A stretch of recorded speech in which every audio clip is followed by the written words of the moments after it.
Every year in the NFL, it's a new team. As far as goals go, we have one. Putting a f***ing ring on our finger. Welcome to the Buccaneers Observer Podcast. This is Ralph Phillips. I'm Molly Bay. Today is October 21st, 2022. How many days until we play the Panthers? 2? 2. Or tomorrow, it depends. This might be posted Saturday morning for YouTubers.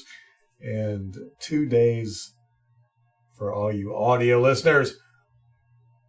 2 days to get this nasty taste out of our mouth, because we are going to curb stomp the Panthers. They are in a state.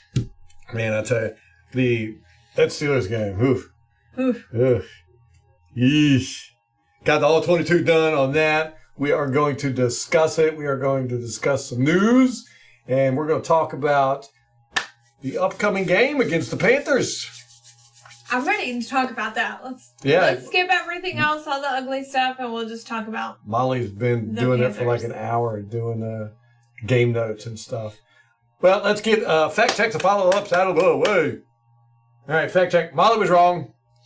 Just going to say that. Just say Molly was wrong. That's it. Fact check. Those are the only fact checks he does. Yeah. Mitch Trubisky's first game was not against us. His first game was in 2017. He's been in the league 5 years. What? 2017, week 5 against the Vikings, not us. As a matter of fact, we didn't play them until week 4 the following year in 2018 and got trounced 48-10. He threw for 6 touchdowns against us. That's double the most he's ever thrown in any game. So... It's also the highest passer rating of his career at 154.6. He only completed 19 passes in that game. 6 of them were for touchdowns. Oh, my God. That game wasn't. That sounds terrible. So that was a dirt cutter game. Yes. Last season. 2018. Yep, last season of dirt cutter. Tenure. Yep. Wow, if you had put a gun to my head and said how many years has Mitch Trubisky been in the league? Say 3, maybe. I 2. would have died. Yeah. I had no idea. Right. 5 years? Yeah. What? How's he still in the league?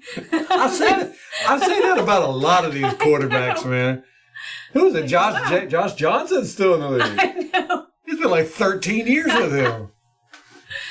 Good for him. Yeah. Okay, fact check.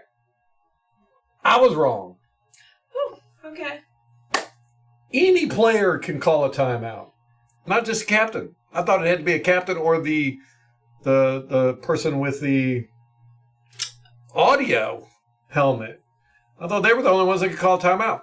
According to the rules, only the head coach and any player except for a substitute. Now, apparently, I didn't look down to see what their definition of a player is. I assume it's somebody that's currently on the field ready to participate in a play. It's not like you can have a player come off the bench and call a timeout or anything like that.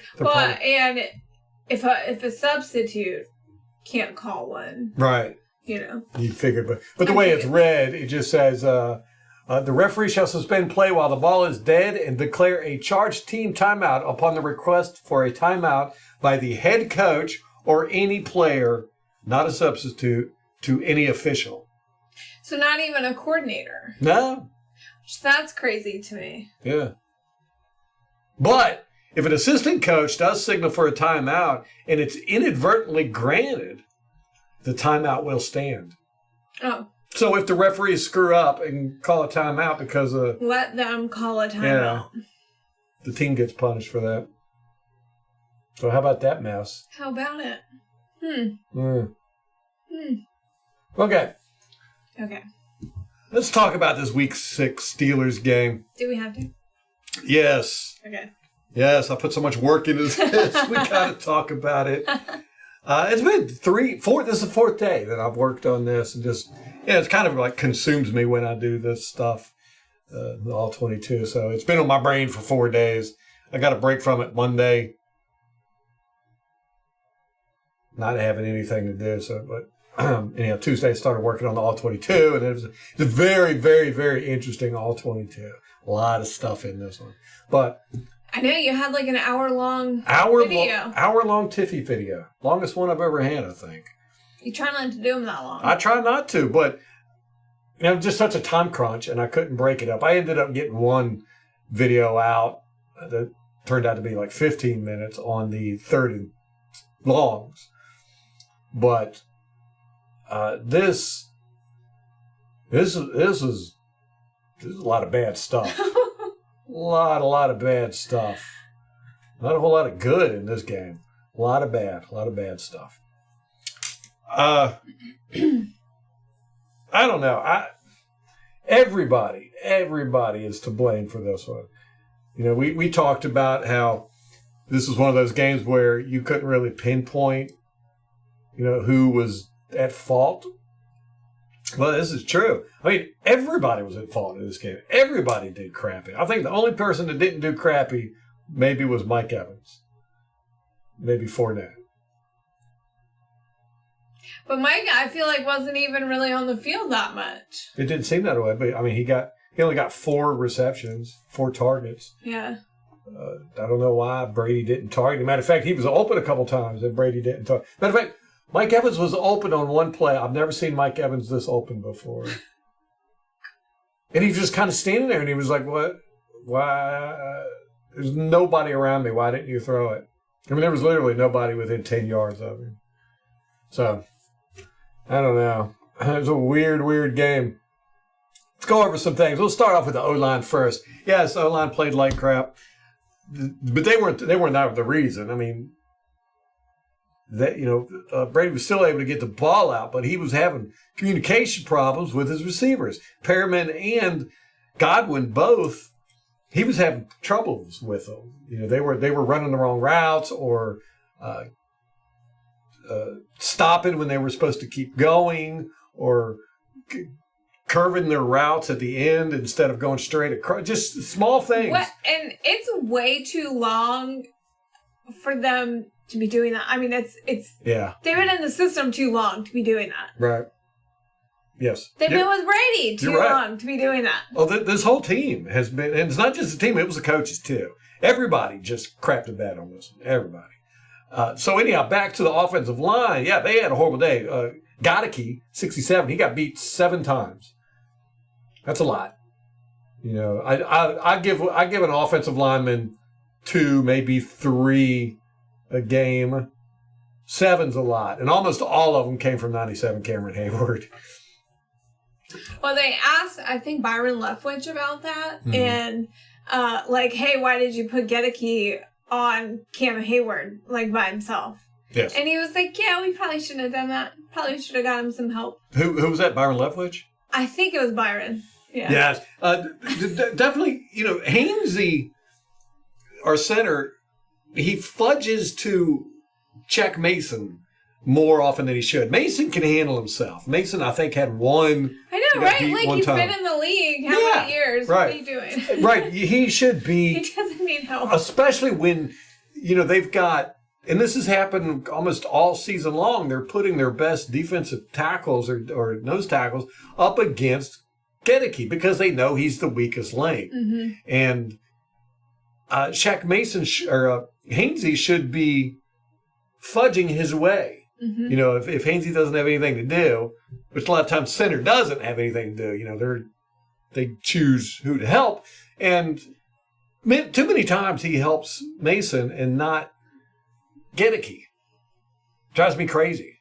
Basically leaving Gedeke all by himself to handle these premier defensive tackles. And as we can see, it can be disastrous. Mm-hmm. Now, Gedeke, I like Gedeke. He's got a lot of skill. He's unpolished. He's definitely got to work on some things. But he's made some really good blocks that, quite a few times I've been like, that was impressive. Mm-hmm. But, like you've always pointed out, he wasn't expected to play this year. Yeah. He was going to be a backup. So all this got thrown on him. Of course, it's the whole next man up mentality and everything. But you got to give that guy some help, man. Mm-hmm. And you got Donovan Smith right there. You've got Fournette, who's a good pass blocker, a good protection. And Hainsey needs to fudge his way more. Mm-hmm. Keep an eye on him. Help your little brother. Yeah. Right? But he wasn't the only one. I mean, everybody on the offensive line played like crap, except Shaq Mason. Like I said, I think he got beat once, and it didn't even affect the play. Smith got beat for that strip sack that was recovered by Godwin. Shaq Mason beat once, but it didn't affect the play. That was in the third quarter at 10:44. That was the only time he got beat in the game. Wirfs got beat twice. He allowed a blitzer to come in for a tackle for a loss in the third quarter, and he was beat by 99 for the tackle in the second quarter. Hainsey was getting tossed around a little bit. He got beat a couple times. So, the O-line didn't play great. They were just, no. It wasn't like the Steelers were doing anything spectacular. Just the O-line. Our whole team, the Steelers didn't do anything spectacular. Our team just played like crap. Special teams, we all know they stank it up. Camarda kicked a 40-yard punt out of bounds, then a 39-yard punt later in the game in the fourth quarter, 13:49. That's just, you can't have that. You can't have 30, 40-yard punts. Just bad punting. He's kicking it short sometimes on the kickoffs, allowing the returner to bring it out of the end zone. I miss that with Pinion. He would kick that thing out of the end zone most of the time. You need that. You don't want them to return it. Yeah, don't give them a chance. No, especially with this special teams we've got. Guys can't tackle it. They're not trying to. One of the things, there was a play, 22, Neal, who was our starting safety. He played 100% of the defensive snaps and 9 of the special team snaps, mainly punt and kickoff. So there was one time he didn't even try to block anybody. I mean, he was basically just strolling down the field, and the guy ran right past him. He saw him, and that guy ended up making the tackle.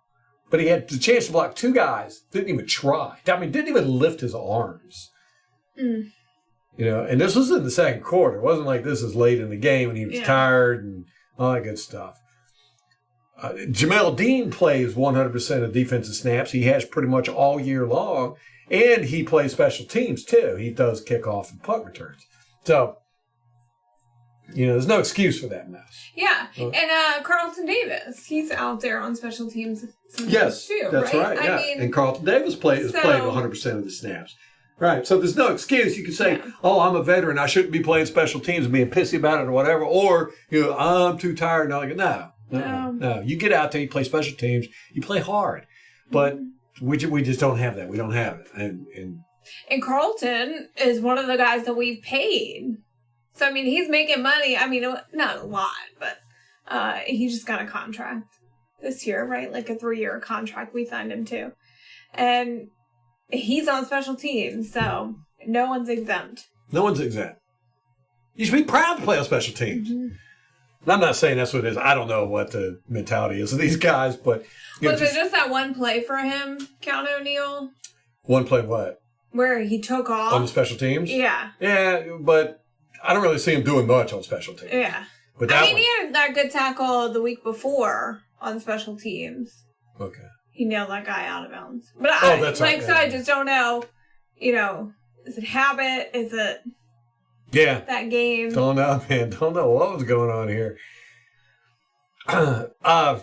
But yeah, special teams, I showed a couple clips of them, how, in this game, they just weren't tackling. I mean, guys were falling on the ground for no reason. There's nobody around them, and they just fall. Really? Very strange, very strange.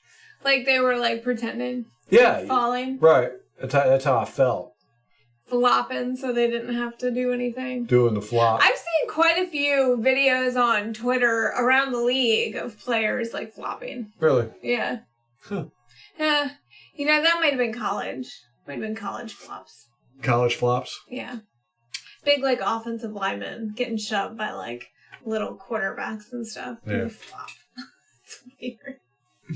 Now, I had said in the last podcast after the game that, I felt there was something wrong with Brady's shoulder or his thumbs. His accuracy just wasn't anything. I didn't see it in all 22. Almost every pass he threw was either on target a miscommunication between the receivers or he was throwing it away.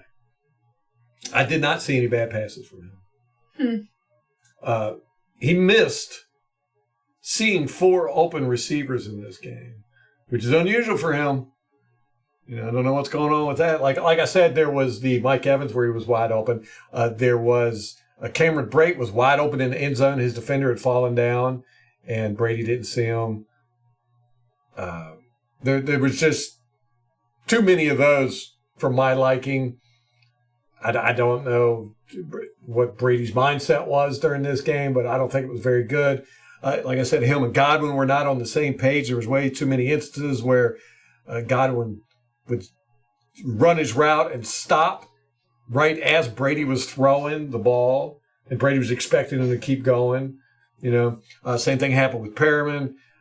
Then there was a busted play where Brady thought it was going to be a pass, and everybody else on the team thought it was going to be a run. Mm-hmm. There was way too much of that in this game. So, communication issues. Communication issues was horrible in this game.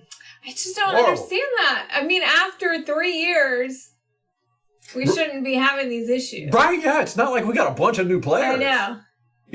Or a new offensive coordinator even. Mm-hmm. Everything's the same. What? Why don't these people know what's going on? But it wasn't just the offense. The defense.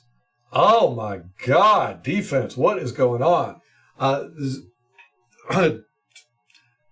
tried really hard to find somebody to give game ball to on defense. I couldn't do it. I just couldn't do it. Tryon is the closest one I could have, and he didn't really make any plays. No, I don't remember even seeing him. But, God, Jesus, everybody was just crap in the bed left and right. Devin White, he was responsible for the running back in coverage that got the first touchdown in the first quarter. Don't know what he was thinking there. He just left the running back wide open, just didn't even try to cover him. It was like Devin White is the one who gets the signal and gives it to everybody else. He gets the call from the sideline. He wears the audio in his helmet. He gets the play. He gives it to everybody else. And he had way too many instances in this game where he was the one who didn't know what the play was. How's that possible? I don't know. I really don't. Is he not even giving it to them? But it seems like everybody else. Right, everybody else is on the same page. Right. But on that one, I don't know what he was doing. He was supposed to cover the running back, and he just ran up to the line like he was going to go blitz, and then just kind of stood there. I don't know. I really don't know what he was doing there. But anyhow, it wasn't the only time. Let's talk about these 3rd and longs. There was 5 of them. 5 3rd and longs. Starting in the third quarter, 6:17 in the third quarter. 3 plays after Mitch Trubisky came in.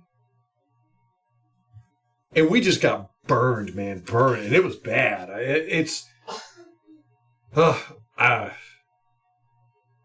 really incomprehensible how bad all of that turned out to be. So the first one, again, Devin White ran the wrong coverage. Everybody else was on the same page except Devin White. He just runs the wrong coverage, leave in the middle of the field, wide open. It was a 3rd and 15. Yeah, just wide open. and after the play, Levante David, I think he made the tackle, but I think Winfield was over there, and maybe Carlton Davis, whatever. So they were right there by Devin White. And they were you could see they were what in the world were you doing? And Devin White put his hands on his helmet I don't know. I mean, I don't know. Maybe some of these guys were drunk or something. Maybe they went out in Pittsburgh and partied the night before or something. I don't know, but they were just really bad. Well, okay. This is the first year since COVID. They haven't had all the restrictions. Oh. I mean, for the past 2 years, they haven't been able to leave their hotel rooms. That's a good point. I don't know. I have no evidence to support that. Yeah, I know. It's all speculation.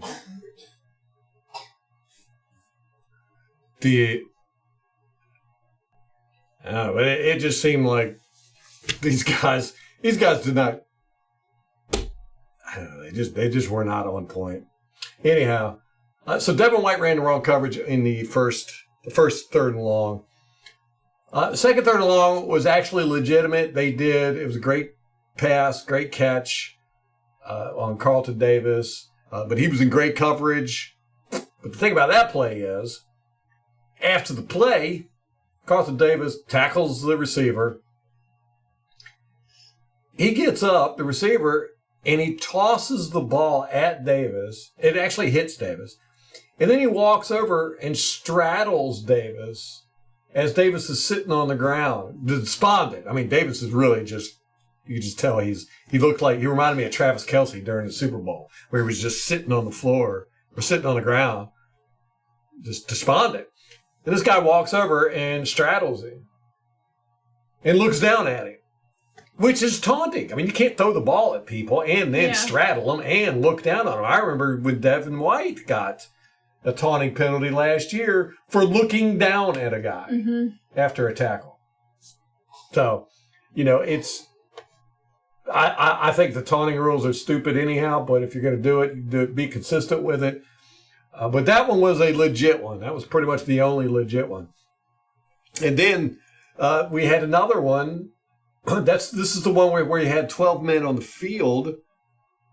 Or no, there was one where Chase Claypool was being covered by Winfield, and he makes the catch. But he shoved Winfield in the back to get separation when he was making his cut. And he pushed Winfield in the back, got separation, caught the ball for the first down. That should have been a penalty. Yeah. I mean, not only was it illegal contact, but it was a shove in the back. Yeah. Take your pick, whichever one you want. So that one was crap. And then there was the one where we had 12 men on the field, and Levante David's out there calling timeout. That one just that everybody screwed up on that one. For one, the coaches should have called timeout. The Steelers did not substitute. So why would the Buccaneers substitute? I don't know, but they did. And they substituted late. And Vita and Golston had no idea the substitutes were coming in. So obviously Devin White was getting the call. And, the Pittsburgh Steelers saw what was going on, so they're rushing up to the line. Vita and Golston see their substitutes coming in, so they're running off the field. White should have told them beforehand, hey, y'all need to get off field. Yeah. But bigger than that, the coaches should not have substituted there because the Steelers didn't substitute. And that's how you get caught. And even then, when they saw that the Steelers were walking up to the line and there was no way Vita Vea was going to get off the field, they should have called a timeout. They didn't. It was ridiculous. So anyhow, on that play, Levante David's calling timeout, right? You had noticed it. You pointed it out. Mm-hmm. I think the announcers had pointed it out and everything. Unfortunately, he didn't start calling the timeout until after they snapped the damn ball. So it wouldn't have mattered anyway. It wouldn't have mattered anyway. He didn't get it in. I don't know what he was thinking. I really don't. And then I think he was probably thinking Devin White would have done it or anyone else. Yeah, why he was the one calling timeout? Yeah. I don't know. Yeah, Devin White should have called a timeout. So not only that, he calls the timeout. He's standing there in the middle of the field. Right? Calling timeout. The ball's snapped. He's calling timeout. The ball is snapped. He calls timeout. The play's going on. He's standing there calling timeout. He looks around. The play is going on. He's not moving. He doesn't move. And then he calls timeout again. While the play's going on, he's over there. I think he must have thought he got it in before the ball snapped, and why are they still running the play? I don't know why he would think that. Because the ball was snapped, and he called timeout after the ball was snapped. Well, maybe he thought he didn't. Well, that's why he gets paid the big money. He needs to know these things. So not only that, okay, that left the middle of the field wide open because he didn't fall back into coverage or whatever it was he was supposed to do. But not only that, 22 Neal ran the wrong coverage. He ran all the way across the field, probably about 15 yards, over to where Jamel Dean was at, covering his guy, and double-teamed Jamel Dean with that guy. Left the middle of the field completely wide open. A full half of the field completely wide open between Levante David not doing anything and Neal running from his safety position all the way over to the right side of the field to help Jamel Dean. I don't know what Neal was doing. He should have immediately seen that Jamel Dean had this guy covered and thought, oh, I must be wrong here. But no, he just kept going and ran over there. It was a very, very strange play from top to bottom. And it left the middle of the field wide open, and the tight end was running out, and he's like, I'm wide open. He throws it 45-yard pass and catch. But not only that, it wasn't just that. There were two receivers open on that play. Wide open. I mean, it was a total crap fest. From top to bottom, from the coaches to the water boys, everybody screwed up in that play.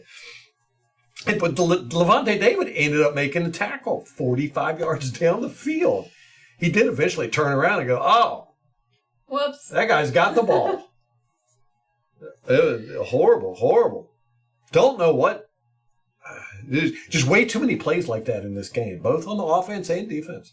And special teams. I mean, it looked like we did not come prepared for this game.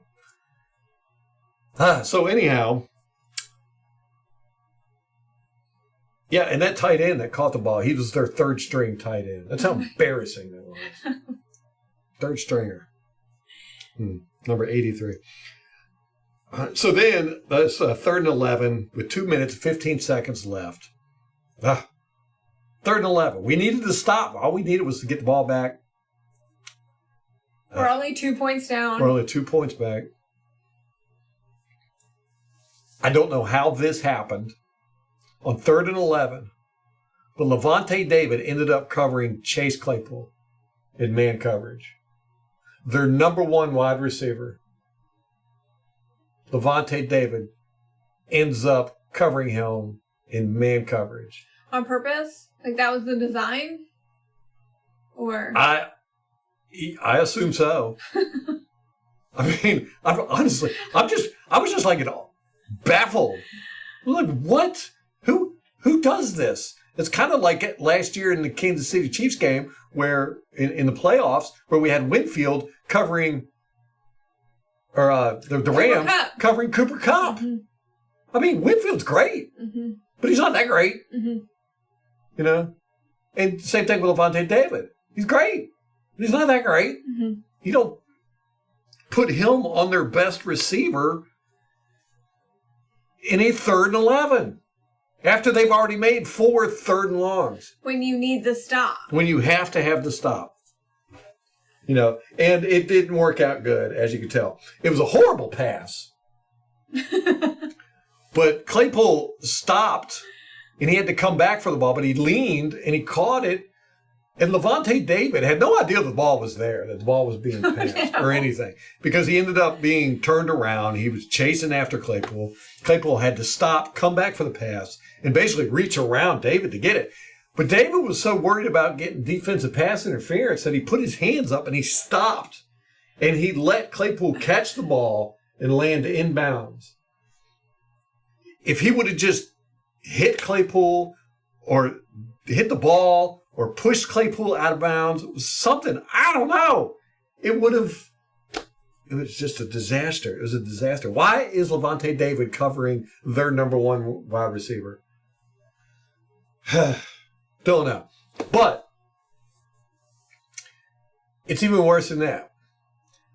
I think there would have been a case to say that Claypool didn't catch the ball because when he landed, the ball came loose. And it jostled around a little bit, but then he retained it. But I think it was definitely worth, challenging. We didn't challenge.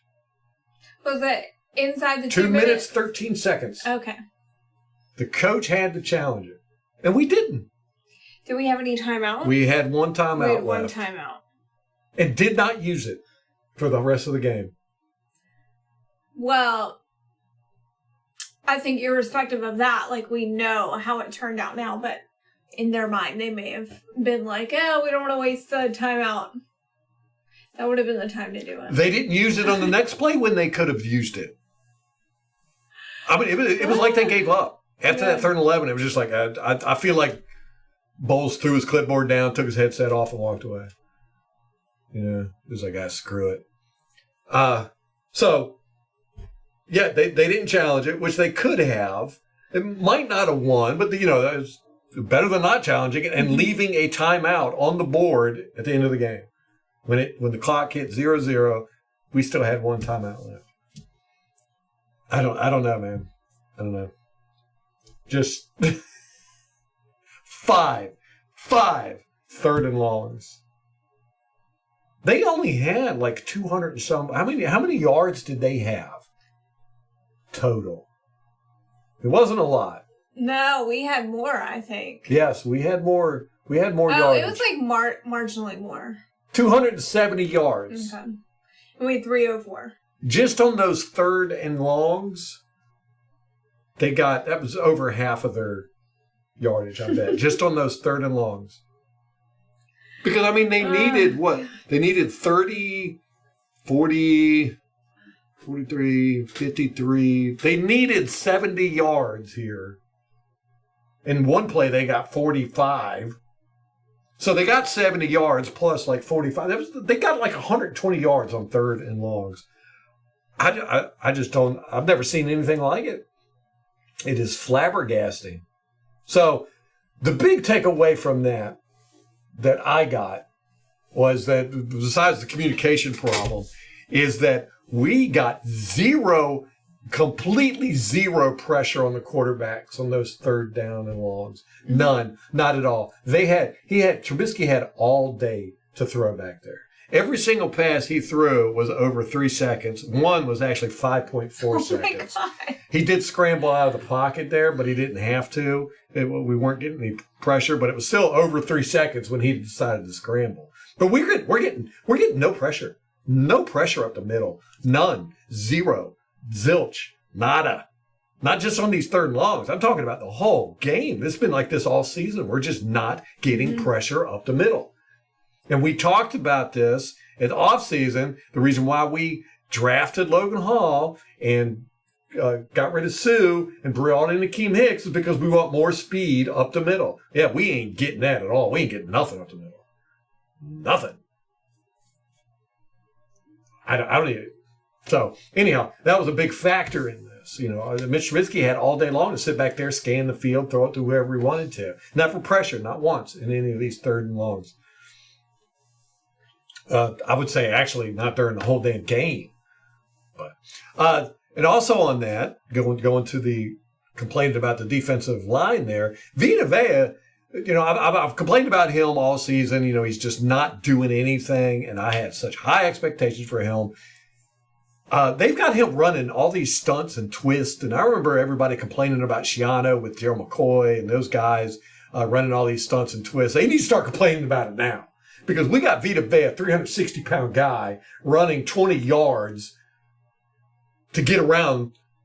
And that's not his thing. That's not his thing. His thing is power. Right. I mean, he just overpowers. Just pushes guys straight back. Why would you have him maneuvering? Maneuver. Yeah. It just doesn't. Why did you do? Nothing. Like, I guess I could see where you can make the case for you want to innovate with him because he's on everyone's radar at this point. This ain't it. This ain't it, man. This is not it.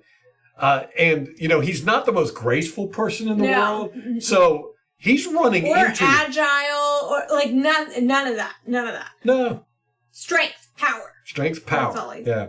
I mean, he's got some speed for as big as he is and everything, but... like running straight ahead. Yeah, right. Like, yeah. One direction. You don't want him trying to jump over guys. You don't want him trying to have to, get out of the way of people or, because when you run these stunts, it's very easy to screw up. And this happened a couple times in this game where he collided with people. Yeah. Or, he's a big guy. People are going to run into him. There's a lot going on in the trenches there. So it's very easy to collide with other people. Yeah, him and Nelson ran into each other in 98. And I don't know if Vea knew who it was or whatever, but he just grabbed Nelson and tossed him. Just threw him right on the ground. Like, wrong guy. Yeah. So, we got to stop doing that. And I don't know if the coaches are trying to be too too complex, because we do run a very complex defense, probably the most complex in the league. And, our offensive line, to have all these new guys on the offensive line, and we're still running all these, all this movement on the offensive line with these pulls and stuff, you just simplify everything down. I think we need to really get back to the basics here and simplify. Defensive line, just go forward. Just go to the quarterback and stop the runner on the way, just like Bruce Arians said. Go for the quarterback, stop. Sitting here watching Vita Vea start at right tackle, in the 3 gap on the right side, or was that 5 gap? And he's running all the way around to the left side and trying to come around the left end. He's crossing 4 faces and all that. And you're just like, there's no possible way you're going to get there in time. And he never does. He ends up being just as far away from the quarterback when he throws the ball as he was when he started. Because they got time to see him coming, and they know they don't want to get laid on by Vita Vea. Yeah, they could just watch him go. Just run around and say, what's he doing? That's how I am. But yeah, even Whitfield, who, is a great player, he screwed up in this game. He ran for the touchdown pass they got in the fourth quarter. Everybody was man coverage. Everybody run man except Winfield. He ran zone, and his man just basically walked right past him and was open for a touchdown. And after he threw the touchdown, Devin White ran over and I don't know what he said to Winfield, but it was not nice. Devin White his whole body was clenched up, and he almost shouldered him in the chest, turned. He grazed him. Let's put it that way. So, it's just everybody. It's just everybody. I don't know what's going on. Don't like it.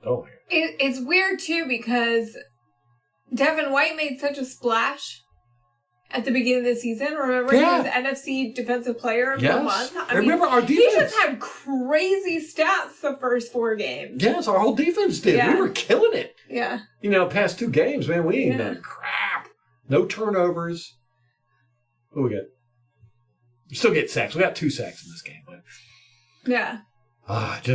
you need sacks when they count. Mm-hmm. It'd be nice to have gotten sacks on those 3rd and longs. Yeah. You should get sacks on 3rd and longs. You know who would have done that?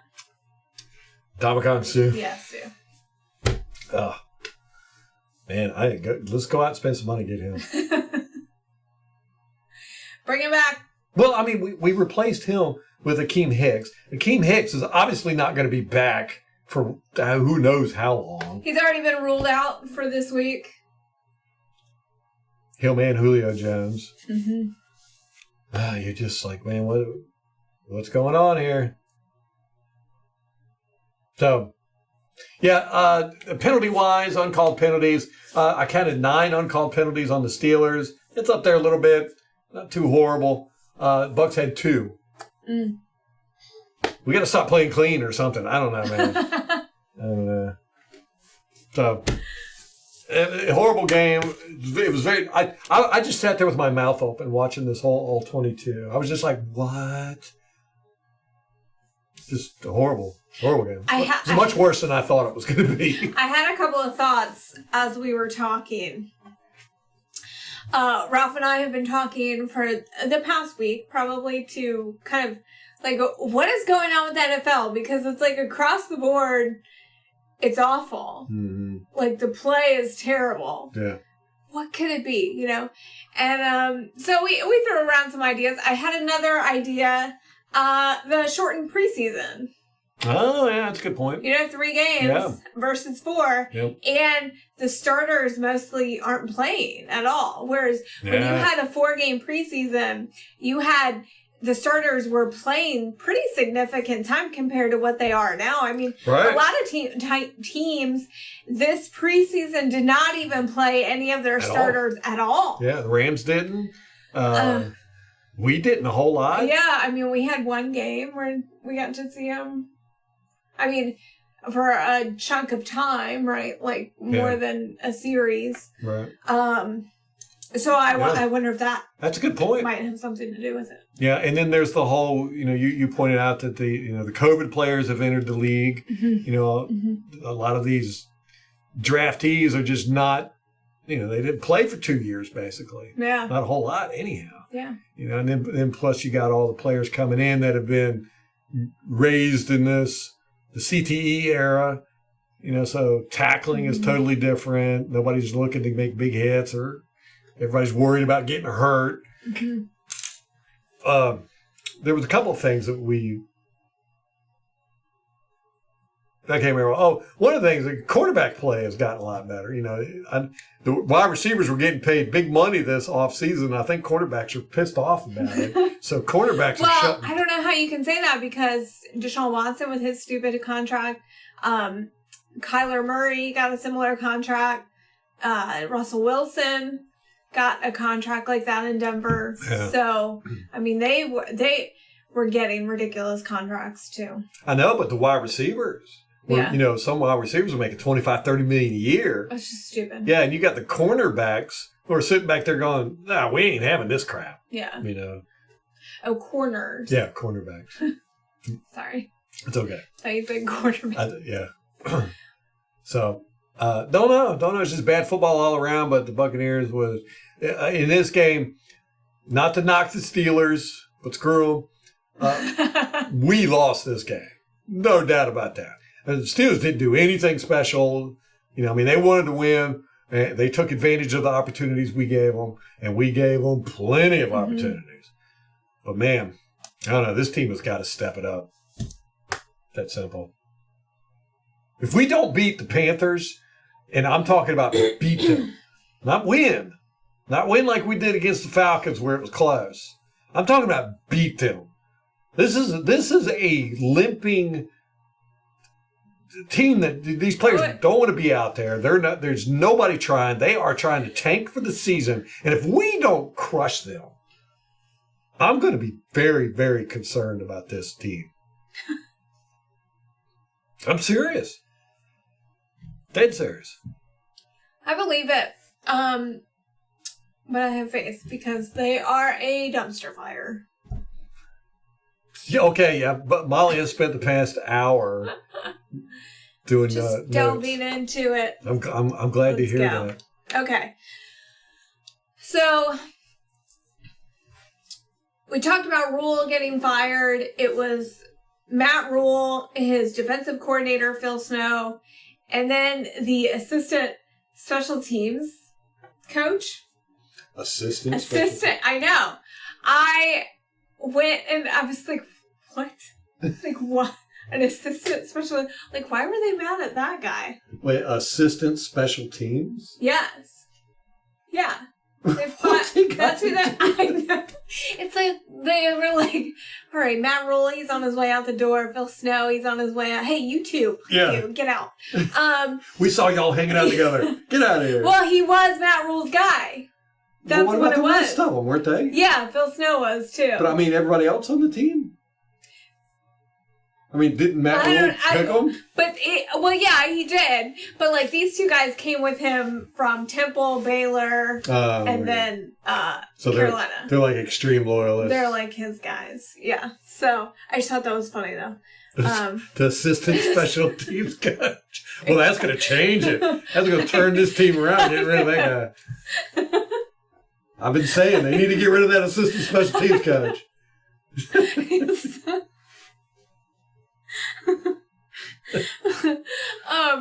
Okay, so they brought in Steve Wilks was there already. He was their defensive coordinator back in 2017. So he's got a ton of history with the team. So to me, it makes sense that they picked him. He was defensive coordinator 2017. They had a phenomenal year that year. He was a hot candidate for head coaching positions. And that's when he went to Arizona, got hired there. And Crap to bed, didn't he? yeah, and they went 3-13. They were the worst in the league. He got fired after only one season. Byron was his interim offensive coordinator because he fired his offensive coordinator in October of that year. Ugh. Yeah. So then Byron stepped in. Okay. So this guy doesn't have a problem firing people. He just not. During the middle of the season. Right, exactly. His defensive coordinator at the time, Al Holcomb, is now his defensive coordinator in Carolina. All right. So we got that going for us. Oh man, it's gonna be so terrible. Larry Foote was also on his staff as the linebackers coach, and he is now on our staff. Interesting. Yeah. So our coaching staff, Byron, Larry Foote, they get a little bit of history with Coach Wilks down in Carolina. Oh, and Kevin Garver, who is our wide receivers coach. But Bruce Arians had been at the team the year before. So they could have just been holdovers at that point. So they went 3-13 with him as head coach, and they did have Josh Rosen that year.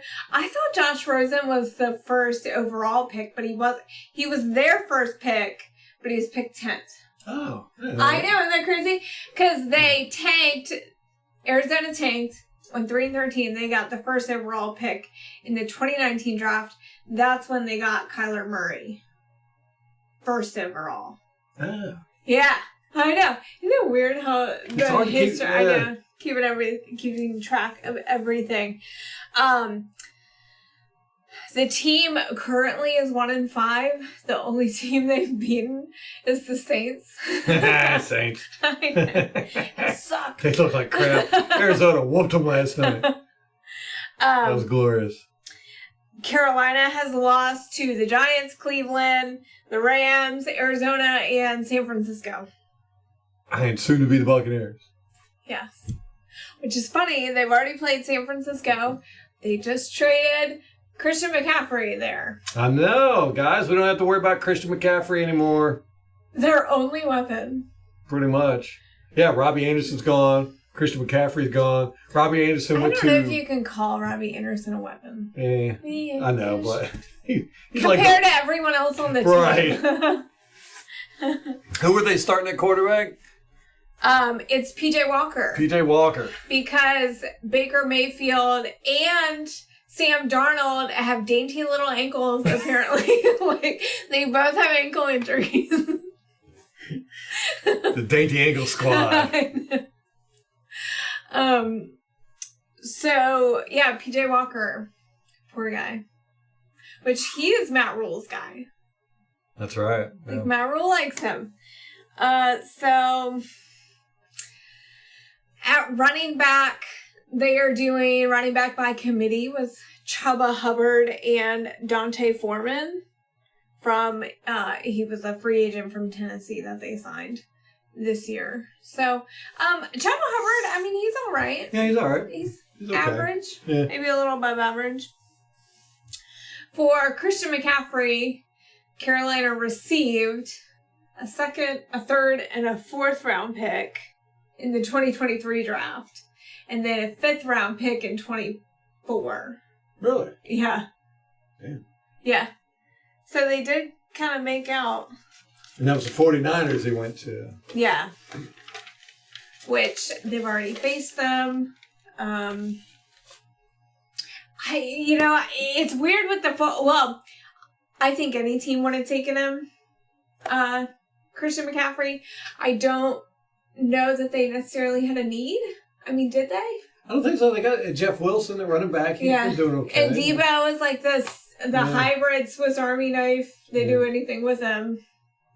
I guess it can't hurt him, especially when you got Garoppolo. If you got the picks, why not? Yeah. When you got Garoppolo. you all the help you could get. That's hilarious. So hopefully we don't see them in the playoffs. Who, the 49ers? Yeah. Yeah. I ain't worried about it. I mean, they were in the playoffs last year. They got pretty far. Was it the NFC Championship? I think so. Rams and 49ers. Yeah. So, it could have been a fluke. Sometimes they are, but let's see. The Bucs have beat the Panthers 6 of the last 7 games. That's what I like to hear. So that's good stuff there. Yeah. Makes life worth living. Exactly. We put Logan Ryan on IR this week with a foot injury. He can come back. He had surgery. It was 4 weeks he could come back. Yeah. So I don't know how severe the injury was, but and then Brait, Julio, and SMB, they're all out. And Akeem Hicks is on that list too. I don't even count him anymore. It's not even noticeable to me. Okay, let's run through the injury report. And then, so let me see. Carlton Davis has a hip injury. He is questionable. Mike Edwards is questionable with that elbow. Shaq Mason is questionable with an ankle injury. Ooh. Yeah, he had limited participation on Thursday and Friday, and he didn't practice Wednesday. So he'll play. I sure hope so. They're just going to tape it up. Right. Mike Edwards has had full participation all week. Carlton Davis has had limited, and he didn't practice Thursday. I mean, if they're on the injury report, I just feel like give them a day. I'm okay with the day off. Like, the fact that it's in the middle of the week, like he didn't practice Thursday, but then was limited Friday. I'm like, it was just a rest day. Right. That would be my thought. And then Levante, he's on there for a rest day. Mike Evans, Golston, they're all 3 had rest days this Veteran week. days. Yeah. And then Logan Hall has an abdomen/groin injury, but was full participant on Thursday and Friday. Carolina, their injury report is longer than ours. So that's nice. Matt, I don't know how to say that. The defensive tackle. Ioannidis? Is that how you say it? I don't know. Okay. Sounds good to me. He was limited Wednesday and then didn't participate Thursday and Friday. He's doubtful with a neck/concussion issue. Baker Mayfield with the dainty ankle. He's doubtful. Safety Sean Chandler has a hammy. He's questionable. Matt Elfline, their center with a hip injury. He did not participate all week. He is questionable. Is that their starter? I don't think so. Cornerback CJ Henderson has a concussion. He didn't participate Wednesday. Limited Thursday. Came back Friday. He is questionable. Cornerback JC Horn with a rib injury. He was limited except for Friday. He came back. He's questionable. Cornerback Dante Jackson. This is crazy. It's like their whole starter. Ankle injury, did not participate. Wednesday and Thursday was full participant Friday. He's questionable. Linebacker Frankie Luvu with a shoulder injury. He was limited Wednesday and Thursday. Full participant Friday. He's questionable. Tackle Taylor Moton. I never know how to say his name. He's been their starter for like 3 years. When I hear it, the announcer say it, I'm always like, oh yeah, that's how. I don't know how to say it. Knee injury that he sustained in practice Thursday. Did not participate Friday. He's questionable. Wide receiver Laviska Chenault Jr. They got him from the Jags this year. Hamstring injury. He was limited Wednesday and Thursday. Returned Friday. He's questionable. And then defensive end Harry Anderson, running back Raheem Blackshear, defensive tackle Derek Brown, and linebacker Corey Littleton. They were all on there, but they are fine for the game. So, Ralph, what do you think is going to happen? It seems like their defense is intact. Like, it just, from what I've read, like, they're pretty happy with the defense, although they did fire the defensive coordinator. So I don't know how that is going to work. But they're pretty satisfied with their defense. They got everybody under contract for next year. So, I mean, they're kind of in rebuild mode, but their defense not really needing a lot of help from what it sounds like. Or do they? I don't know.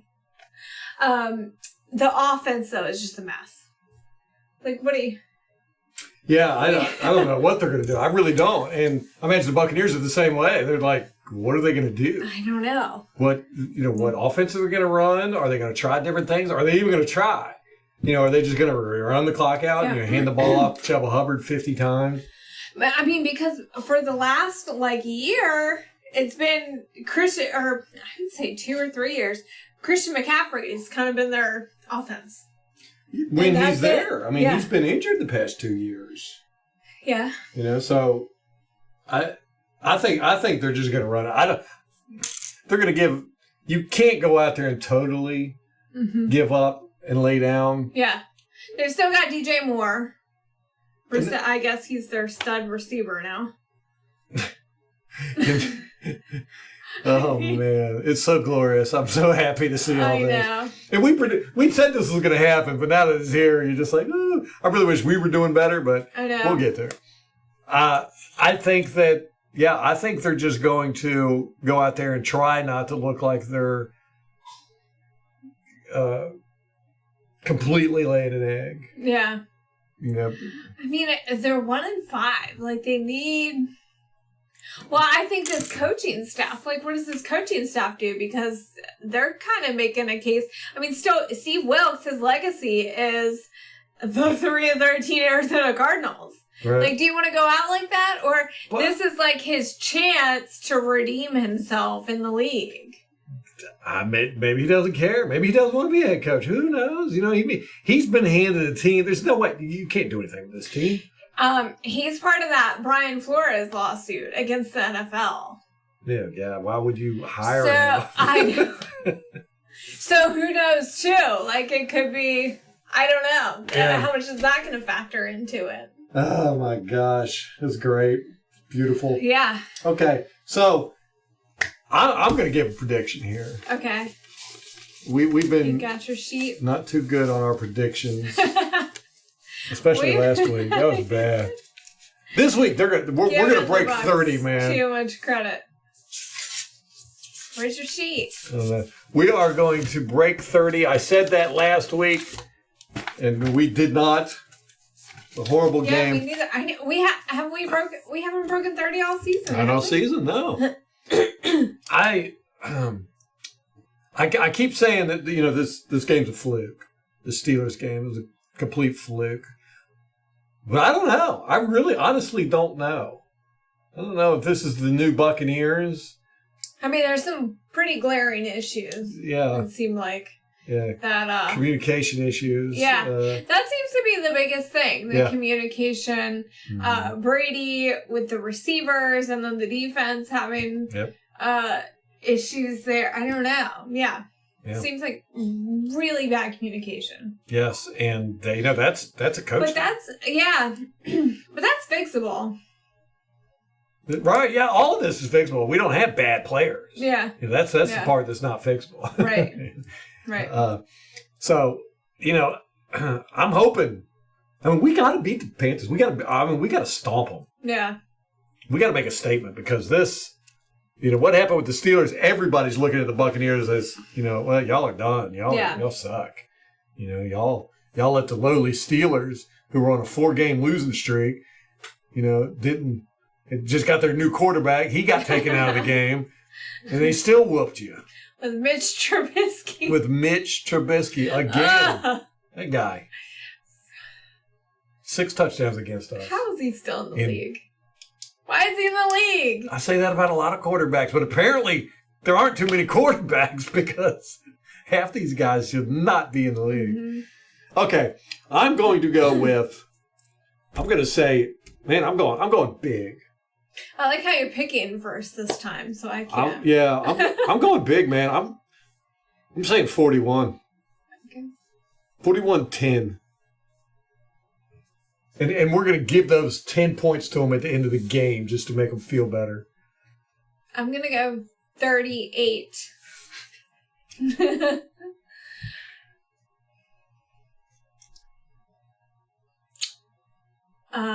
15. 38-15. I'm going to go. They're going to get 5 field goals. That's my prediction. 5 field goals. Hey, ain't going to happen. Oh, man. All right, Bucs Nation. Everybody, we got to think positive. See, look, I'm all depressed and grousy. I know. That's how these things start, man. Snowball effect. Gosh, the Boo Birds are still on Twitter. Like, hey, if we don't win this week, everyone's got to be fired. It's weird to me. It's very weird. It's weird. Week 6. Yeah. You're like, how does that work out? Ask the Panthers how firing their coach week 6 works out. Yeah. Don't know, man. Just never a big fan of firing people, especially during the season. It's so stupid during the season. Like, you have no chance. Yeah. You just give up. And that early in the season? Come on. Yeah. Stop it. Yep. Stop it. Don't know. Do not know. All right. Here's to the Buccaneers just totally stomping the Panthers. Come on, guys. We got to do this. Got to do it. Give us 41 points. I'll be happy. Give us 30 plus points. I'll be happy. And a win. Mm-hmm. We need it. Anything else to say? Nope. That's it. We got this. We got this. All right, guys. Till next time. Go Bucs.